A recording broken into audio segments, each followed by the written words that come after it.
I am Maurice Benard, and this is State of Mind. If you like what you see, just go ahead and hit the little button right here, and you can subscribe. Oh, yeah. All right. Today, I'm going to do something different today because I've never done a State of Mind with 3 people. And I decided to, it's usually mental health, and so it's going to be some mental health. I mean, at least I'm going to talk about, I don't know about them, but who I have today is Eden McCoy. Yes. And Eden is horrible person. Just kidding. Continue. She's cool. She plays, I'm going to say my daughter. She plays Jax's daughter on Nemesis daughter, bad daughter person. Carly, and on General Hospital. And we're going to talk about a few things with her. And then we have, you guys all know this guy now. He's becoming like a thing on State of Mind. It's my son, Joshua. Mr. Wonderful. Mr. Wonderful, yeah. He's got like 5 rings on. That's amazing. 3. And what I want to talk about today is kind of like what it's like growing up in show business. Joshua with a father who's an actor and also an actor himself. And then as somebody who's been working steadily in show business and what it's all about and how it affects you.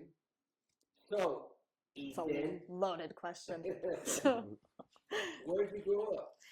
So I grew up in Manhattan Beach, which is, I don't know if you know where. I know Manhattan Okay, Beach, yeah. So tiny bubble of a beach town. No one that I knew acted or was in the business whatsoever, and no one in my family could not be less Hollywood, was never the plan. And basically I got into it. I did this summer camp, and I think it was in Manhattan Beach, if not pretty close. How old were you? Oh, I must have been 7 or 8. And it was a theater camp, and the reason I went was because apparently I was a very shy kid. This I don't remember. This is just my parents talking. But I was really shy, and they were worried about me socially interacting with other kids. I never wanted to. So obviously theater is amazing for that, for public speech, talking with other kids, playing with other kids, whatever. Just a fun summer camp. And I did that, and I loved it. I just loved theater. I loved acting, all of the above. And then at the end, we put on a little showcase, and agents came, like, to scout kids. Yeah. And I'm not with that agent anymore, but an agent approached me and my mom and my dad and were like, hey, like, you're really good. Like, I want to sign you, whatever they said. I don't remember. And my parents were like, oh, like, you're so sweet. Like, no, like, it's okay. We're not into that. Like, that's not like really what we're here for, blah, blah, blah. And I was sitting there and I was like, no, I want to do it. And they were like, you want to do it? And I was like, yeah. So at this camp, did you at that time know that you wanted to act, or at that young of age? I don't really remember. Yes, because I knew I loved it so much, and it was from doing the plays. Doing the plays, but growing up, I'm an only child, and I just loved movies. Like, that's what I did. Like, when you have no siblings to like play with, or like, I had tons of friends, and I wasn't really like a homebody or anything. But when I was watching these people in these movies and these TV shows, and me and my mom were so close, like best friends, same with my dad. So I would just watch what they were watching. So I was watching like Sex and the City, The Tudors, Mad Men at like age 4, like horrible. No, I know, but I had no idea what I was watching, but I just became so invested in these shows like at so young. And I just remember them, like, seeing them and being like, no, those are like my friends, like those are my friends and family. And it was just the first thing I ever really loved. But doesn't that make you grow up too fast? I mean, he's the same way though. I watched everything. Yes and no, but I was always born so much older than I was. Yeah. I just had this old soul thing. I was just always so much mature for my age, and that's probably also being an only child. You know, you only have, you're surrounded by adults. It's your mom and dad. You don't have anyone really close to your age in your house, like where you spend most of your time. So, I mean, my parents were lovely and of course wanted me, they gave me a beautiful childhood. I had a lovely childhood. In no way was it rushed beyond, you know, what I did for a living.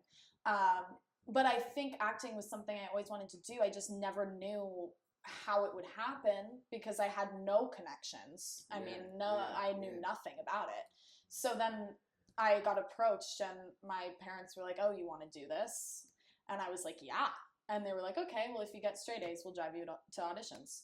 Then I started auditioning. You got straight A's? Mm-hmm. That's more impressive to me.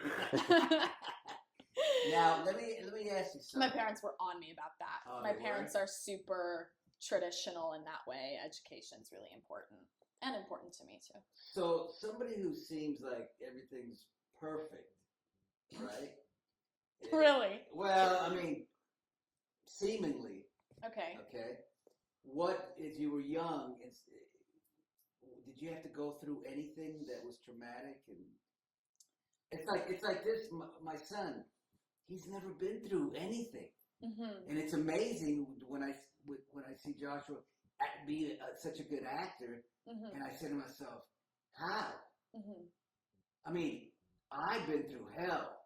Yeah. Many things that I've gone through. So I feel that that's made me the actor I am. But you as an actress, did you go through anything being young? I don't want to make anything. I don't want to milk anything that's not authentic. Yeah. I mean, I'm not going to sit here and try to create some sob story for myself because I'm extremely privileged and lucky. But, you know, again, going back to the only child thing, I think I was really lonely at times, and I always, again, felt so much older than I was. I never felt like I really belonged. I had a ton of friends, and I loved them in their own ways, but I could never really click. Like, I was a weird, like, I was into, like, weird stuff that, like I didn't grow up watching Disney Channel. Like, I grew up watching, like, SNL and things that normal, like, you go to school and you're talking about Wizards of Waverly Place, and I'm like, I've never seen that, and I don't care to. Right. Like, so I just had this, like, weirder personality. I'm like, this sounds like me, like, I'm not like other girls, but like it's true. I just didn't really have those interests. And again, like, I guess one of the main struggles, and I'm still figuring it out, is going to completely normal high school while trying to maintain, like, this job. And I also, like, play beach volleyball a lot, and it's a really it's a really big part of my life. I know, she's like a professional, dude. I see her. It's insane. Like? The pro volley, I love that. It's amazing. It's my stress relief. It's my, like, decompression zone. I grew up playing sports, and my dad always wanted me to play a sport, and that's how it originally started. To be a part of a team, blah blah blah. Like, you learn a lot. And it's taught me so many, like, life lessons, sports does, and it's just one of my favorite things to do. And growing up in Manhattan Beach, like, the sport was basically born there. I mean, everyone and their mom plays beach volleyball in Manhattan Beach, so it was just so perfectly convenient and so much fun. I just grew up playing. But you are, like, really good. Yeah, I guess. Yeah. So it's like music to me. So, like, it's your stress relief. That's how music is to me. Yeah. So it's like, you can get away from it. Say that. It's just this part of my life where I just let it all out, and I get to use a different part of my brain. That sports is very much mental. Very much mental. Very much mental. And for me, it's been, you know, boxing, and now I hurt my shoulder, but boxing has been a godsend. Because you got to, especially with mental health, you got to get out and get off that bed. You can't stay in that bed. You can't let it, you know, you got to get up. You got to do what you were doing. And for me, working out, meditating, yoga, I wish I had music. Yeah. I mean, sang I gotta tell you. Oh man, I got emotional just now. Jeez. You sang at for the Alzheimer's story. We did that funeral thing, and you sang a song that just broke my heart. It just did. And your voice was perfect for that song. The words were beautiful. And it was at the time where I was so vulnerable that it just crushed me. And it was just amazing. Oh. But I mean, music, you can relate to this, Joshua. I mean, as far as Joshua, I think, is the kind of musician and actor that's where he goes to feel better. Whether it's pain, maybe you can speak about that a bit. Yeah, I mean, acting was, when I started when I was 13, it was like, oh wow, because you talked about how you were lonely, you were only child. Yeah. I was completely lonely. He was like lonely. an only child. I'm gonna tell you why. And he was a pain in the ass. Here's the truth. But he had sisters, but it wasn't. They loved each other, but they just never. He was just him. Yeah. He had no friends. Mm-hmm. That's the sad part. It breaks my heart. He had no friends, so he had to kind of. I want to ask you, Joshua, because it's kind of cool. I know I talked about it a lot, but I'm going to ask you again. What? When you first asked me at 13, when I was doing a scene with this guy, model guy, and Frankie, I was helping him with the scene. We couldn't get it. I could get it. So this dude at 13 says, "Let me try." I'm like, Joshua, relax, buddy. This is serious. No, let me try. So he picked up the sides and he did it, and it was like, oh my God. Then he says, "I want to act," and I'm like, no. What was it that made you believe you can do that? I mean, well, it was funny because my sister's boyfriend, Cassidy, him and Frankie, his brother, were doing it with my dad. He was trying to teach him and stuff. Mm-hmm. And I could care less. Like, I did not care at all. I would be in my room and they would be in the living room, doing it. But I came out one day and I saw them doing it. And I was like, it's kind of like maybe the competitive. Jeez, try it again, I can't. Try it again, bro. Competitiveness in me that got it. And I was like, I think I could do it. Because I always saw him do it since I was a little kid. I didn't care at all. I thought it was not stupid, but, okay. Yeah, it's whatever. So I was like, okay, let me try this. And then I did it. And then I'm trying to think of how I thought, like what my process of thinking was when I was, doing lines. I think it was I could do it better than my friend Frankie. And I think that's what it was. There you go. And I think that's what it was. But it wasn't so much of like, oh, I'm better, because obviously I didn't know at all. I just, I feel like I could do it better. But gut feeling. Oh, yeah. And then did it. And then from there, and I told him, hey, teach me how to act. Can you? And he's like, he said, no. One day, there you go. We were in the room, and I had a monologue that I had kind of memorized, and I was doing it for him. And one thing about acting that I still remember is like, I would do it, and then, I'd be like, and then I'd mess up, and then I'd stop the line, and he would get on my ass so much. And then I would be like, what do you do?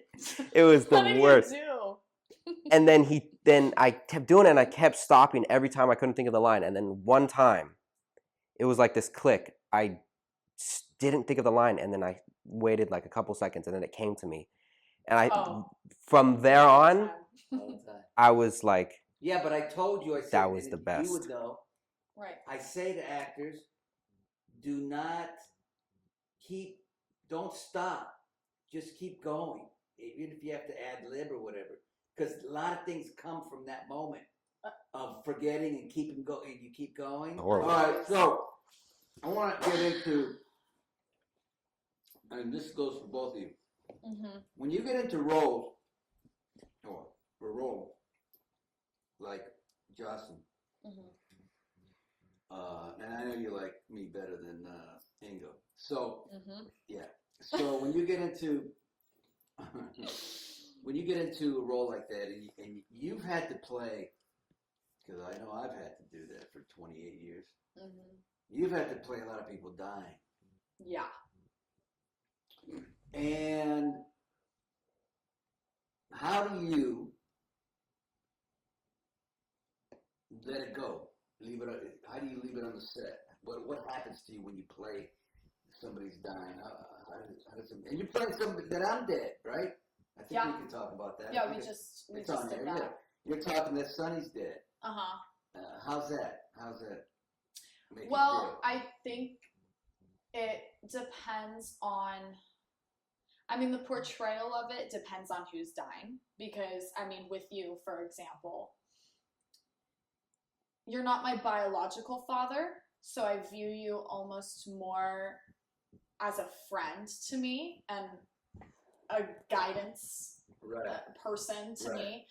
But I'm also, I have this element of really wanting to take care of Carly and take care of my mom, which is interesting because I've been so coddled by Carly because, you know, death of Oscar, death of Morgan, death of whoever else. Like, I don't even know how many people have died at this point. It's Wiley, blah, blah, blah, blah, blah. So, you know, usually it's very Mama Bear comes in, steps in, but this isn't the case for that. So I've really enjoyed kind of being vulnerable because no one likes to see their parent in a state of mourning or grief. It's a different kind of pain. But I've gotten to kind of put my big girl pants on for a second and been her shoulder to cry on. And Laura has been amazing, an amazing mentor to me over the years, because, I mean, in my life, thankfully, because I'm 10 years old and nothing has happened to me yet, I haven't gone through any death super personal to me like Josslyn has. So I remember when I got the story about Oscar and the storyline of how that was going to go, I was like, I don't know what to do. Like, I don't know how to do this. Like, how do you do this when you have no life experience of this? Like, how am I supposed to, like, I have to do this right. Like, because, you know, it's a lot of pressure and it's a story of cancer. I mean, everyone has some kind of link to that. So I'm like, this is a big responsibility. I'm happy to take on, obviously, but I don't know what the hell I'm doing. So Laura was in a very vulnerable state at that time. She had just lost her mother, and then shortly after lost her father, and she was still showing up. And I would go over these scenes that we would have together, these long pages of just me crying and, you know, pouring my soul into my mom.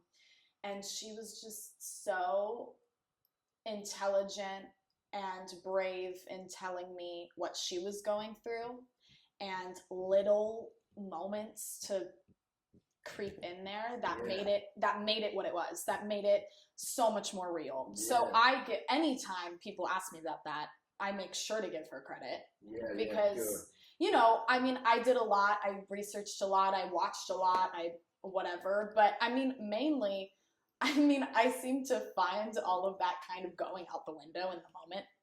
Like, it gets you in the right headspace, it gets you thinking about it, but once you're there, you're there. But I think whatever happens. Is somebody who hasn't gone through that, let's say, is using your imagination. Yeah. Well, that's the other part of it. In your head, if you say, what if my mom died? You know, and how that makes you think, or maybe you had a dog that died, or whatever it is. I do the method thing, so I have to use stuff that's happened.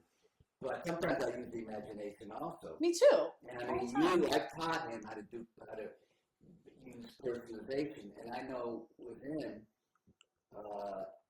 like you'll do scene or Mhm. something, it stays with you, right? Yeah, I mean, for me, when I do like scenes, if someone's dying or whatever it is, I use what he does is like the method and personalization, really getting into it, and I also use my imagination of like like you said, like what if you died, or like I remember I did a scene where my parents both died, and I just I really have to look at my mom and my dad. Like for example, if my parents are dead, and just imagine them gone, Yeah. dead. And I feel like, if you're someone that is aware of like who you are and aware of your emotions, and you're not someone who just bottles all your emotions up, and I think you can really express that emotion really well. And if I have never had someone who's died, No, you never had thankfully, it. I had the whole. but he also tells me these stories, and my mom tells me these stories of people who have passed away in their lives. So Mm-hmm. it's just like you're like a sponge, and you take it all in, and you just keep it there. Let me tell you something. We're going to get into some acting here.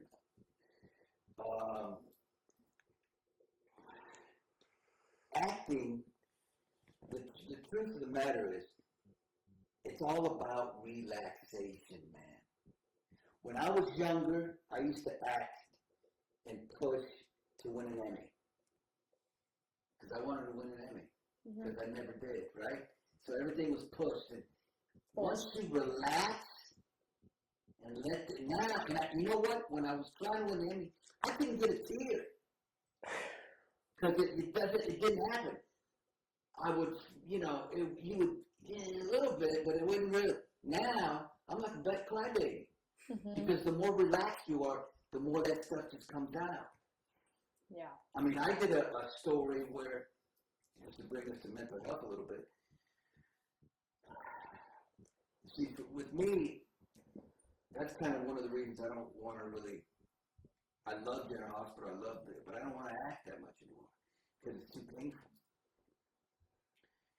Like one time I did a story where my character was going through a nervous breakdown, and they kept it going for like 4 months, 5 months, and I kept, and one time the producer came out and looked at me and goes, "Are you all right?" And I wasn't, and I said, "Yeah, I'm fine."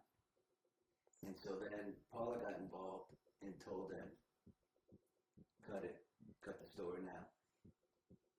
I was in a scene, no lie. I heard my mom and dad talking on the set, and I knew I'm fucked. You can swear on YouTube, right? Yeah, you can. And sure enough, that weekend, I had my first anxiety attack, but I didn't know what it was. So I thought I was having my fourth. How many do you have? My fourth nervous breakdown. I thought I was having my fourth nervous breakdown, but it was an anxiety attack. I had to fly to Washington to be I was going to speak in front of Congress on mental health, and that was one of my goals. And I said to Paul, I said, I don't know what's happening with me. She said, "It's all right, honey." I said, "I don't know." I said, I can't get on that plane. And she said, you don't have to. And once she said you don't have to, I felt good. Mm-hmm. Like all that off my back, But that's because, that's the problem with using your imagination or method acting. People used to have a problem, or they still do, with method acting because it could affect your health. Yeah. And with somebody who's mentally ill, like I am, it's been great for acting, but not great for my life. Mm-hmm. Yeah. It stays with you after you do your scene. That Yeah. stuff. Does it stay with you? Yes. Yeah. It really. It hasn't lately, but with the Oscar thing, it depends on the consistency of it. Because I mean, if I have one really rough day, like on set, I'm just exhausted. I'm just wiped. Yeah, right. But the Oscar thing, like I brought that home because wow. I was in there every day for 3-4 months, every day, working every day. in that hospital room, just pour it out. And what happens when you go home? I had no motivation to do anything. Was it depressing? Probably, because I couldn't get out. Like, I knew the next day I had to go back to that place and go back, that place in my mind. So I was like, what is even the point of like trying to make myself feel better right now? Because I don't know. I was really stressed at that time. Also, I was in the middle of finals and working every day. Blah, But blah, blah. see, now that we're talking, I just came to my head. Actors, they should supply, and I know they can't, they should supply therapists for different storylines for actors. Yeah, Where we can go on, they used to have an acting coach. Yeah, no, I know that. Right? John Homa. Mm-hmm. We used to have an acting coach. And I thought that's brilliant. For young actors to come in a room and go and study acting, it's great. But what about a therapist for, especially people like me who are mentally ill? Dude, this is, get into this story, but 3 weeks at the General Hospital, I had a nervous breakdown. And I quit the show and the whole thing. It would be interesting if they could afford somebody for certain storylines so actors can go in and have like an hour a week or whatever it is to help everybody. You and that Oscar storyline, me and my stuff. It's tough. Yeah, I can't say anything, obviously, but I have something tough coming, and Laura gave me great advice. So I'll tell Josh. I'm sure you know everything, so whatever. But Laura, when I was going through it with the Oscar thing, and she would be like, "Are you okay? Like, are you fine?" And I'm like, I'm dead. Like, I'm a dead person right now. Like, there's no way I'm alive. And she was like, you need to go home and like take a bath and listen to nature noises and just be present and whatever. Yeah. She's like that. But what she told me, which I knew, but it was so nice to be reminded, was my body had no idea I was faking it, had no idea. That's right. The trauma, it's the same. That's right. It affects you the same. Like, I went home knowing that I was okay, but my body, it was like, I was like, why do I feel like I've been hit by a bus when all I'm doing is waiting in my dressing room for 8 hours and then I'm gonna go cry for 2 and then go home. You're right. But it felt like I had just ran across America. And I was like, what is happening? Yeah. And it was, my body's like, like, what are you doing? When I first started General Hospital, I hadn't been taking my medication for about 2 years, but I first started and I played this character, this kind of dark, it's not even. Yeah, this character. But it was worse. It was bad, mean, just really bad. And I'm like the dummy that I was. I put a poster of Al Pacino and The Godfather on my wall, and I kept listening to The Godfather before I would go. I wanted to become so obsessed, and what did that do? It was too much. Now I laugh, I joke, I go downstairs. That's important. Yeah. When you get off the set, you got to come downstairs and you got to just be like, put the music on, like Laura said a bit. Put that on. No one said it. This has been really cool. It was nice. It was cool. It was a little bit deep and didn't go to. It was just cool. Let's give Eden and Joshua a round of applause.